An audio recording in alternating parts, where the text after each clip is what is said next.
Mademoiselle Elizabeth, merci for joining us. Miss Angeline said you requested to see me urgently.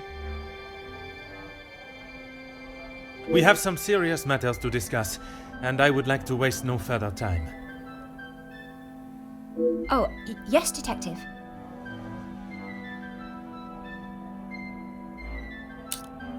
Still not quite myself. I was surprised when Monsieur Sterling hurried you to assist Madame Vandenbosch last night. I should not have avoided my duties for so long. The house does not stop because I'm feeling a little under the weather. That is true, but you cannot be expected to complete all your tasks if you are not in the right frame of mind. Honestly, Detective, it was best for me to not sit and wallow anymore.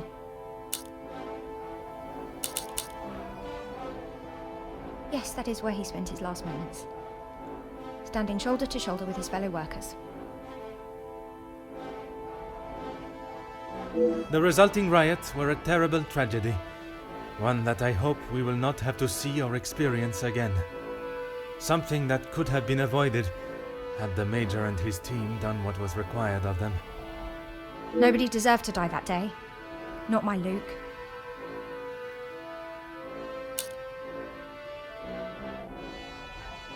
Have you been able to uncover who the blackmailer is? The blackmailer's identity has been established, and they will pay the price for their crimes. Wonderful news, Detective. You can put it all behind you now. You must be thrilled. I would not say thrilled, knowing that such a close friend has betrayed us. Mademoiselle is correct. What I have learned over this weekend is that people are not always as they appear. While they may give an impression of being a friend or ally, they can in fact be something completely different. And, what of the Major's killer? Well, mademoiselle, that is why I have asked you here now.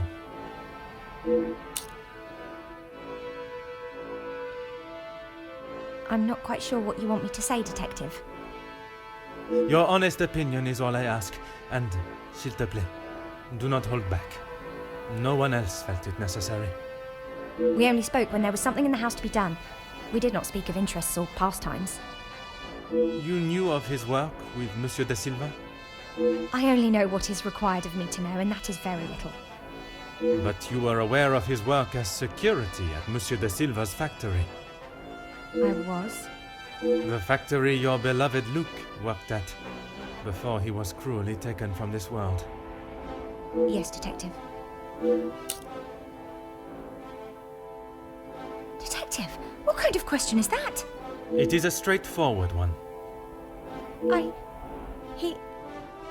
Mademoiselle, if there is something you wish to tell me, now is that time.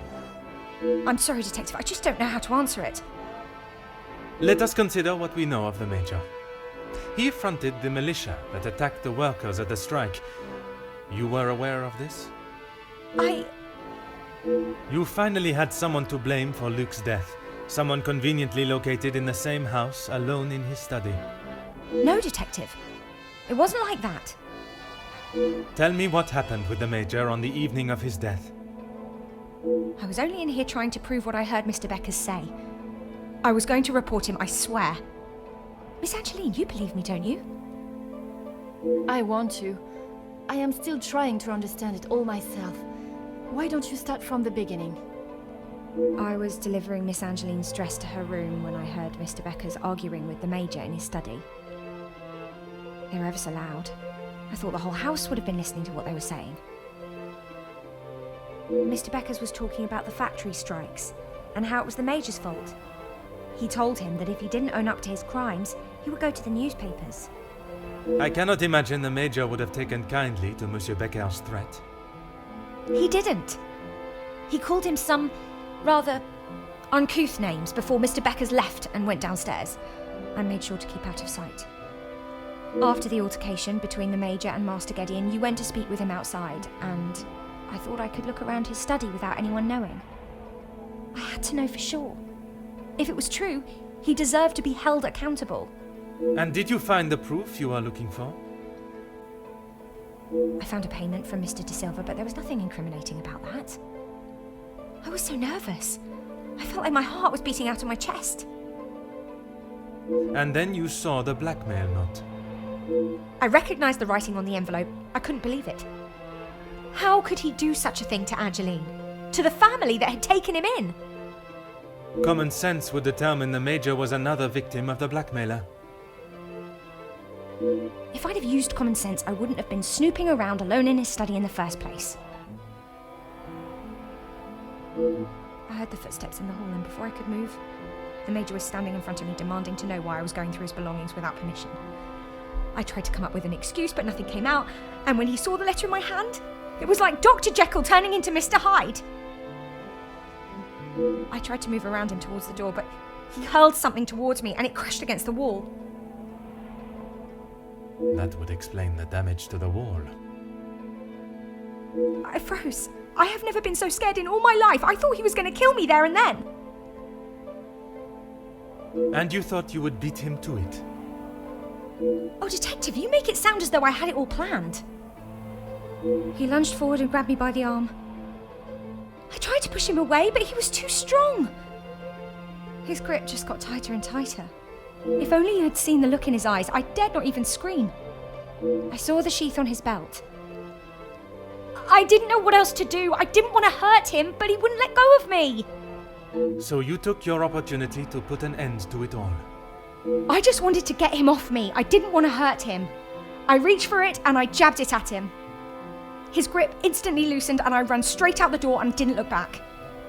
You did not even look to see what state you had left him in? She had just been attacked, Detective. Oui, please. Continuez. I ran down to the pantry looking for Rahana. She took one look at me and knew something was wrong. I explained to her what had happened and she went to find Archie. She said he would know what to do. We went back to the study and he was still lying there, motionless. Archie said that no one would believe me. That if someone like me killed someone like him, I would be sent straight to the gallows. He left the letter so you would find it. He said that if people knew what the Major was really like, then they wouldn't care what happened to him. So I am to believe that it was Monsieur Sterling and Mademoiselle Rihanna that cleaned the scene and orchestrated a plan that included a fake telephone call and dressing as the Major so that he may be seen. You had nothing to do with that. I swear I had no idea that is what they had done. Archie just told me to stay out of sight. I am no master criminal. Then Monsieur Sterling and Mademoiselle Rihanna will be charged for obstruction of justice and impeding my investigation. Please, Detective, they were only trying to help me. If they wished to help you, they should have brought all of this to my attention immediately instead of committing more illegal acts. Surely you haven't forgotten what happened with Florette. She was only accused of stealing a bracelet. I killed a man. It is a day I have not forgotten, mademoiselle, even for a moment. Without your help, I don't stand a chance. Please, Detective Poirot, you are the only one that can help me. Oh, Elizabeth, why didn't you come to me? I didn't think you would believe me. I felt so guilty. And when it was announced yesterday that he was a victim of the blackmailer, I wanted to tell you everything. I came to find you last night, Detective, but Archie stopped me. I'm sorry.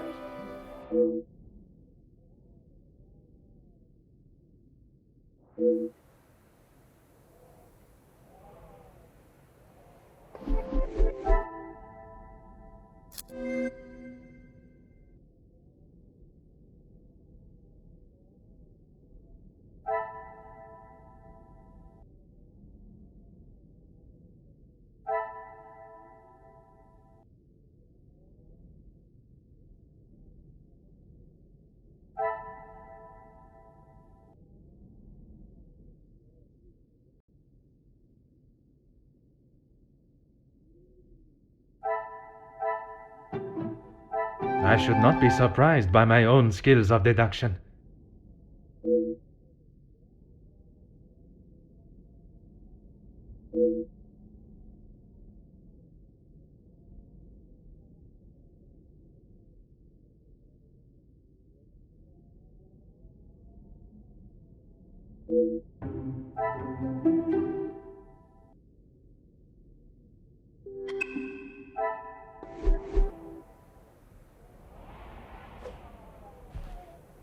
Yes, of course, detective. Pardonnez-moi for a moment. Oh, yes, detective. I don't know where it is. If you have been honest with me until now, I ask that you continue. I'm sorry, I really don't know. Archie dropped it out of the study window and he said he would deal with it. I couldn't bear to touch the thing.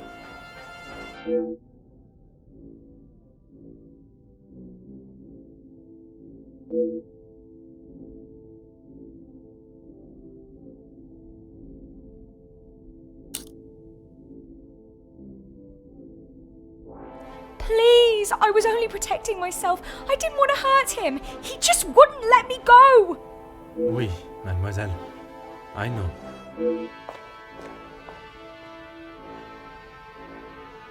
Mademoiselle tells quite the harrowing story. I cannot imagine the Major acting in such a way. But Elizabeth could not make up such a story. After learning what I have about the Major's character this weekend, I would not question the lengths he would go to in order to keep his secret hidden. I know that you share a close bond with Mademoiselle Elizabeth, but you cannot allow your personal feelings to taint your belief of what took place. She has committed a terrible crime, but she will live with that for the rest of her life. She is not a cold-blooded killer. If what she says of the Major's attack is true, she acted in self-defense, and in the law's eyes, a crime has not been committed. I will do everything I can to make sure her story is heard and a fair trial is conducted.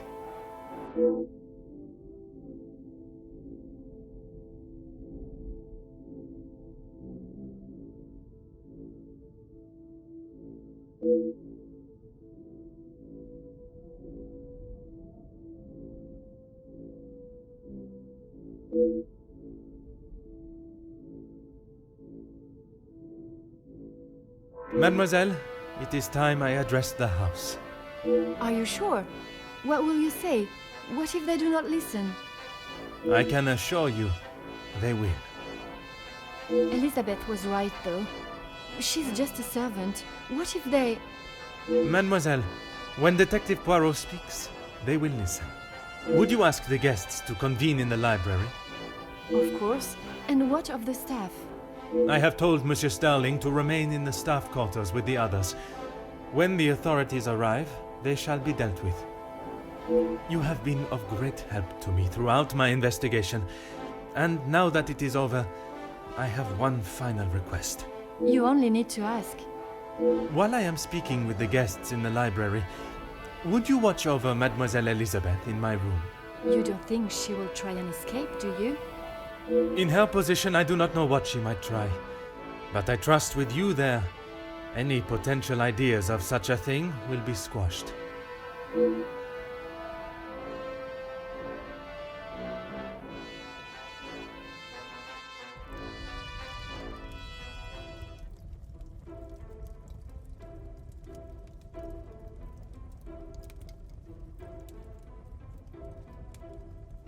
Detective, you have spent more time making us sit and wait for you than anything else.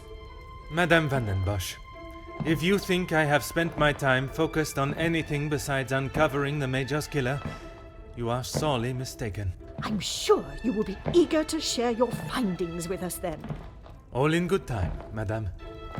Firstly, to understand the truth of what has occurred this weekend, one must know the timeline of events that not only preceded the Major's death, but succeeded. We are all well aware of what happened before, Detective. You can save your breath.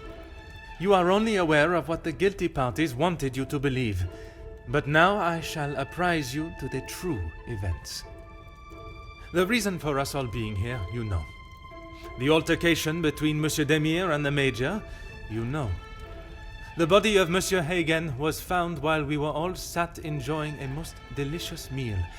That you also know. But what was kept from us all was that his body lay on the study floor for far longer than was thought. It was that servant. She found him. S'il te plaît, monsieur. It was indeed young Inga that found the Major's body lying lifeless in the study. So it was her. Monsieur, I will not allow for any further interruptions. I return to the Major's body. If we are to believe the scene that we were presented with, the Major must have been killed during the first course of our meal, a meal that none of you left, even for a moment. Speaking in the evening, you all confirmed one another's alibis, and although there was doubt in the validity of some, I confirmed that they were indeed all true. What I could not understand was how a man came to be found dead, and every guest accounted for at the time of death. That is until I questioned the latter. Monsieur Beckers, I shall now allow you to speak. You saw the Major smoking a cigar in the snow. Is that true? It is. False. You saw what you were meant to see. Someone in the Major's coat standing outside, giving the illusion that the Major was still very much alive. Monsieur da Silva, on the afternoon of the Major's death, do you recall hearing a telephone ring? Now that you mention it, I have not heard a single ring all weekend. Correct. The telephone lines have been down for the duration of our stay, meaning the telephone call that was received and promptly directed to the Major's study was yet another act of trickery and deceit. But it did not end there. When I entered the study for the first time, it was obvious someone had already been there and falsified the scene to stage a burglary and clear away important evidence, including the murder weapon. What followed was an investigation that had already been hindered. But even those lengths were not enough to derail me for long. I think we have all had enough of your self-praise, Detective. Perhaps you would like to tell us who killed him now? Madame, as I'm sure you would expect, it is not as simple as that. What many of you do not know is the discussion that was had between the Major and Monsieur Beckers earlier that day. What has that got to do with anything? I told you I didn't kill him. That I know to be true. What you do not know is that it was not only his ears that heard your spoken words. I hope you are not implying I had something to do with it. No, madame, there was another. Mademoiselle Elizabeth. You are all aware that the Major was hired by Monsieur da Silva to front the security during the workers' strikes. What very few of you know is that it was the Major's order that instigated the vicious attacks on those unarmed men and resulted in numerous deaths, including Mademoiselle Elizabeth's fiancé, Luc. Monsieur Beckers confronted the Major, declaring that he was to hand himself in. That is what Mademoiselle Elizabeth overheard. Now, knowing the truth, she waited until the Major was away from his study. After he stepped outside following the confrontation with Monsieur Demir's fist, it looked to be the perfect opportunity, or so she thought. The Major returned and found her looking for the proof she required to hand him over to the authorities. If the maid bumped him off, why hasn't she been arrested? The events that followed in the study are not those of a cold-blooded murder, but one of a young girl that had no other option but to protect her own life. Sounds to me, Detective, like you have taken a shine to this young girl and would rather protest her innocence than arrest her for murder, the crime she has committed. Jeez, this is gonna make for a juicy story. Mademoiselle, I ask you this. You have seen the Major's anger before, oui? What if I have? How do you think he would have reacted if someone was to find proof that he had committed a terrible act, and that if made public, would surely result in his incarceration? Exactement. It is quite the story you have told, Detective, but all I have heard is that Elizabeth overheard a conversation blaming the Major for her fiancé's death, and she murdered him in revenge. A servant killing a man that is as revered as he was. She will face the noose. I am not denying that a man has lost his life, but it is not the crime of murder that you all believe.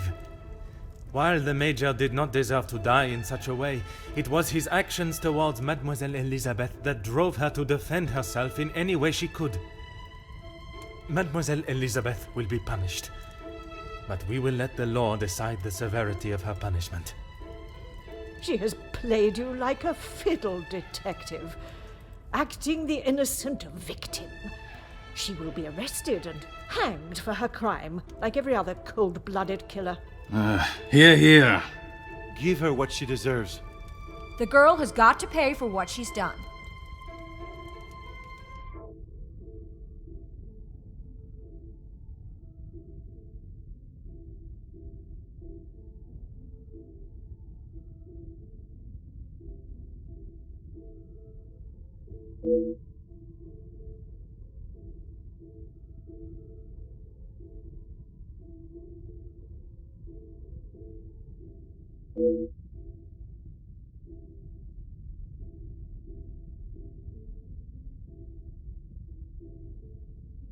Those of you that are calling for the hanging of Mademoiselle Elizabeth, have you forgotten the roles you played? Your actions have been far from innocent. Look, Detective, I see where you are going with this, but it's not going to work. So maybe the strikes were down to De Silva and Becker's.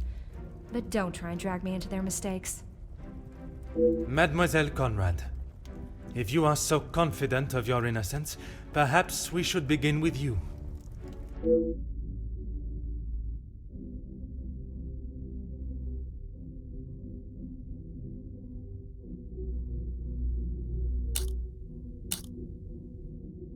You don't need to imply it's only me that does.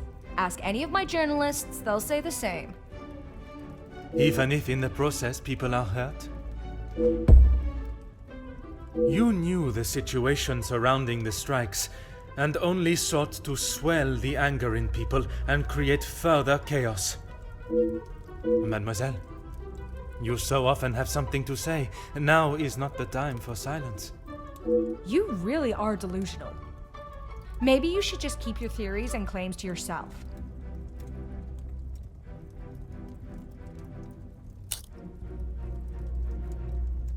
You obviously have no idea what goes on in my world. I would say stick to honest police work, but...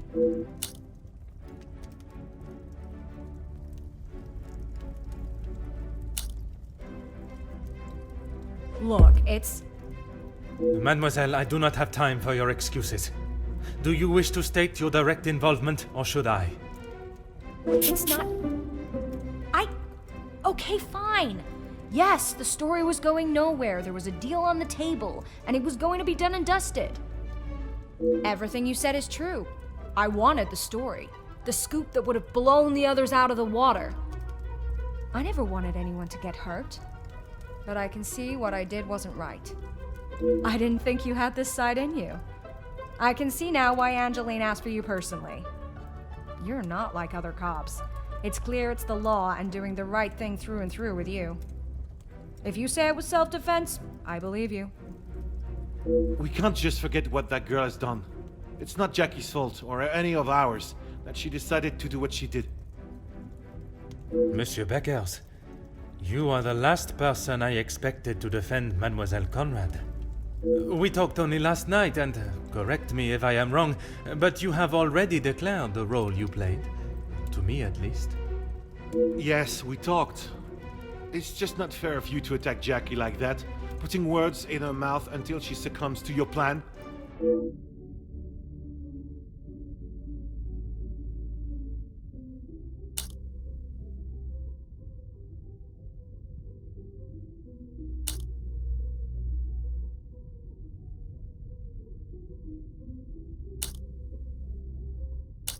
This is ridiculous. It was a peaceful strike. We only wanted what was deserved. Surely you do not think I sought to worsen the situation? Monsieur Beckers, you have taken the words from my mouth. Jackie was documenting everything to do with the strikes. She wanted our story to be heard and wanted to know how I was handling the negotiations. And they were handled by yourself? Naturally. If I cannot handle simple negotiations, I am not fit to be in the position I am in.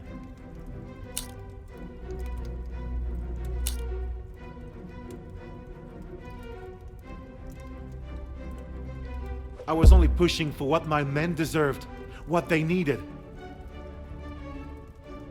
Hindsight is a wonderful thing, Detective. Surely you must know that. Nothing is ever simple, Detective. I'm sure you understand that better than anyone.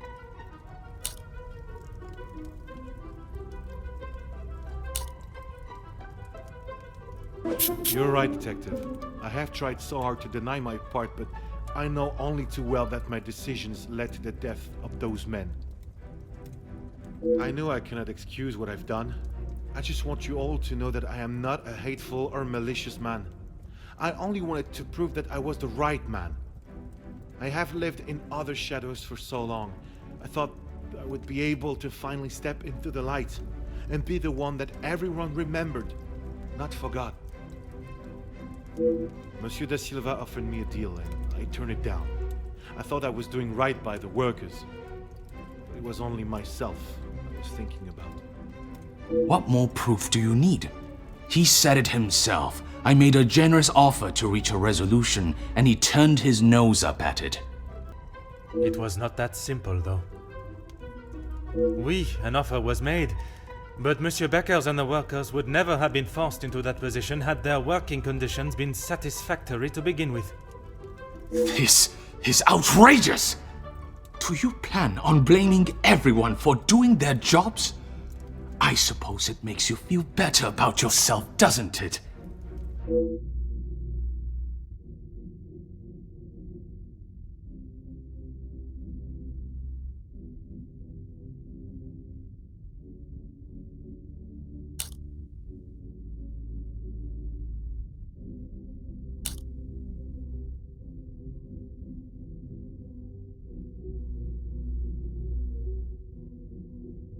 It may be a big deal to you, but I am used to workers not being happy with something.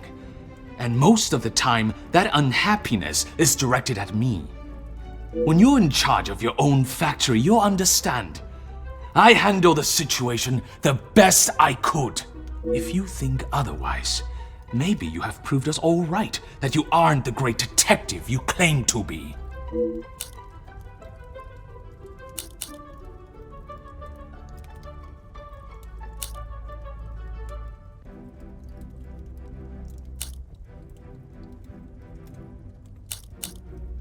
I'm the next target, am I?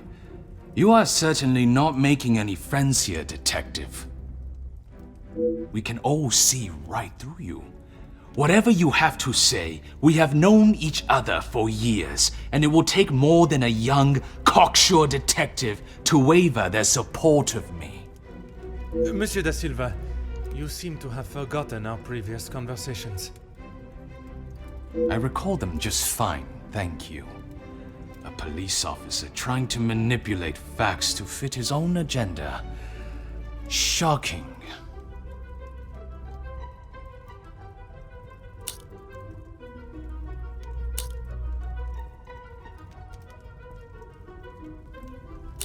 Is that what you plan to do? Accuse us all of something until we feel enough guilt that we agree to allow the girl to walk free? The events that led to the Major's murder are not as simple as you have tried to convince yourself. I have uncovered what initiated both the murder of your workers and of the Major. It is you that refuses to accept the truth. Apparently anyone can become a detective now. I really don't know how you gained your title. Through order and... Order? There's no order in beating down who you consider suspects until they have no other option but to admit something, guilty or not. Monsieur da Silva, you have stood steadfast, and your opinion on your involvement has not wavered. Detective, you would do well not to anger my friends. It was not my intention. I only want those responsible to be held accountable for their actions. The Major's death does not fall on one person alone. Does your position on Mademoiselle Elizabeth's guilt remain the same? Even after all your attempts, Detective, Felix was still murdered. Self-defense or not, she chose to hide what she had done because she knew what she had done was wrong. And she will be punished for it. It was not choice to hide anything, madame. If in her position, I ask, what would you have done? The Major has already furiously thrown an object at you, barely missing your head, and now has hold of your arm. I wouldn't have driven a knife into him, that I can tell you for sure. She is no fool. She intended to kill, not to defend.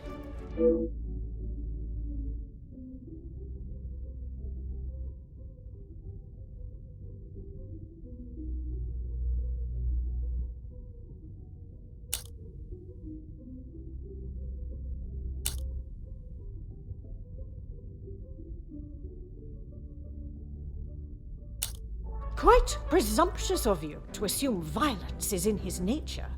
Putting my own feelings towards the Major aside, he was not an honorable man, at least at some time in his life. He must have been for you to allow him in your house for so many years. So, even you confirm he had a history of aggression.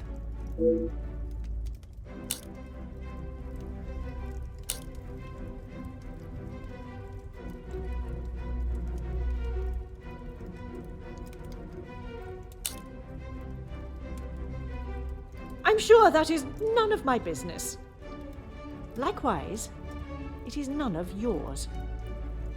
The Major shot and killed a number of unarmed prisoners as they were bound and terrified, posing no threat. His actions are unforgivable and should not be defended by anyone. You judge him so harshly, but I return the question. What would you have done in his position? He had made mistakes. I will not deny that.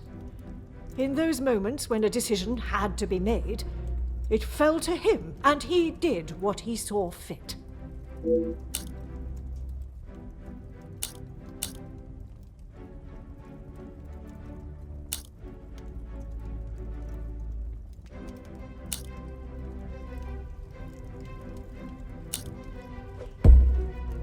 S'il te plaît, madame.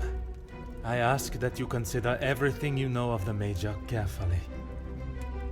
He was not always like that. The man that I called a friend would never have done what he has. I cannot allow another innocent person to be punished for his vicious and barbarous behavior. You have seen the Major act in a similar manner as I described before, haven't you? What was the outcome then? You have convinced me that I am wrong, in both my opinion on Elizabeth's punishment and in the friendships I keep. Is that not enough for you? Not when a potential crime has been committed, and I fear an innocent party may have been punished for it. He was just a boy. I told him to stop, but he was like a wild animal. The confrontation with Mademoiselle Elizabeth was not the first time he has come close to killing another. It was following the officers' ball. A young man, no older than 16, stopped us on the street, begging for some change. Felix pushed him away, but he was persistent. He only wanted a few coins. Like a flash, Felix snapped and wouldn't let go of him. He would not stop punching him. I have never seen anything so brutal. But he was never charged for the attack.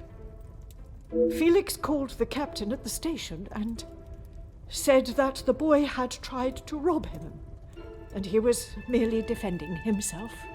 The boy was thrown behind bars without a second thought.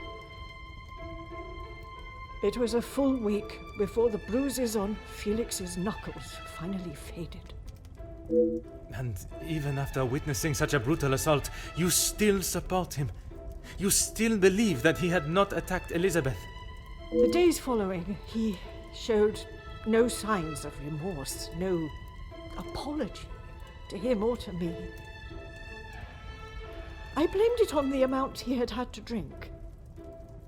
But when you began talking about him finding Elizabeth in his study, I somehow knew it had happened again. Had you been open about the Major's temper, this could all have been avoided. When you tell the court the truth, Mademoiselle Elizabeth's self-defense plea cannot be ignored. Just when I thought I could not see a more spineless move. Excuse me? You allowed a bully and thug to remain in your house and endanger your family. I'm sorry, Margot, but I am struggling to understand why you have involved yourself in this affair. I'm surprised you can hear me way up there on that high horse of yours. How dare you speak to me in that way? Who I decide to keep in my house is my decision and no one else's. I can see that. Murderers, thieves, and extortionists are all acceptable, it seems. Countess, I have talked at length of the Major's death, but not the reason for my invitation in the first place. When I last gathered you all together, I spoke of a blackmail ring that was rife in the area, and then of the letter that the Major had received. Mademoiselle Angeline requested my help personally after she received such a letter threatening her family name. She felt I was the only one that could uncover the truth. And uncover the truth I have. Get on with it, detective. Who dared try and extort my family and then have the gall to allow me to welcome them into my home? If it was not for the honesty of a young servant, I would perhaps still be looking for the For goodness sake, it was me. Margot, how could you? While it looked as though the Countess was helping the young women at the shelter, she was in fact only finding them positions of employment in wealthy homes to gather information on them and learn secrets that she would ultimately be able to use against them. Monsieur da Silva fell victim to her network of moles and was in turn blackmailed. It was quite the prosperous setup you had, knowing that they would not be prepared to lose their social standing if a secret was to find its way from where it had been hidden for so long. That cannot be true, Margot. How could you do such a cruel thing? That is rich, coming from you. You are one of my oldest friends. High and mighty, Madame van den Bosch. You think you can do what you wish when you wish it and there will be no repercussions. You are as bad as all of them. If I do not get a straight answer out of you, I will march you to the police station myself. I'm surprised it took the Major this long to start living with you. He must have been on the edge for some time. How dare you speak to me like that? In my own home! A home you share with the father of your daughter for so many years, and she still remains none the wiser. You have no right! Maman! Angeline? Have you heard what she has admitted to? She is merely trying to make herself... Is what she says true? Felix, he was my father? That is the secret that the letter was talking about, isn't it? You told me that we had nothing to hide. Detective Poirot, were you aware of this? Oui, mademoiselle. But it was not my place to repeat. I don't understand. What about father? Your maman betrayed the love of a good, honest man and played away behind his back and then kept it hidden for all these years like a lady of the night with her client list. You will say no more. Angeline, I... Did Felix know? This is not an appropriate conversation. He knew, dear girl. He knew the whole time. It is only dear Edwin that was blind to their deceit. You will not talk of him like that. You will not talk of him at all. If I don't, who will? You never deserved him. You don't even deserve the memory of him. Countess, there is something that you still have not explained. What more is there for her to say? How long were you in love with the Viscount for? Margot? Is that true? We were destined to be together. And then you turned up. And I was all but forgotten about.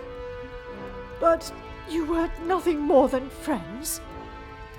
And you made sure of that, didn't you? From the day you arrived, it was all about what you wanted and what you had to do to get it. You didn't consider Edwin at all.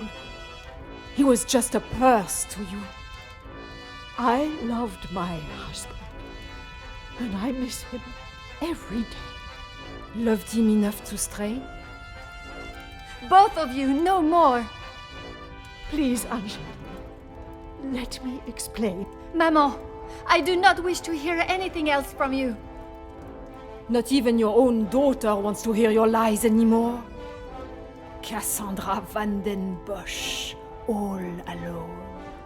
How dare you!